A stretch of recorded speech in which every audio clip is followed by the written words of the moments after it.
आथिखालनि मुगाखौ नायनानै नैबे उदालगुरि टाउनाव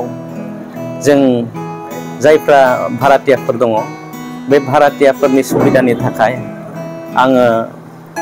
मोनसे कमप्लेक्स लुदों डिउक मार्केट कमप्लेक्स होननाय बे डिउक मार्केट कमप्लेक्सआव अनेक दुकाननि सुबिदा आरो रेसिडेन्शियेल भारा थानायनि सुबिदा आरो बिया बारु खालामनायनि जितु बिबा भवन होनना बुङो बेबो आंहा कनस्ट्राक्ट सोलिबाय थादों प्राय 80% 90% आं कमप्लिट खालामबाय दायो दुकान गलाफोर होनोब्लाबो ग्राउन्ड फ्ल'राव दोङो आरो अफिसफोर बानायनोब्लाबो फार्स्ट फ्ल'रावहा सुबिदा दङ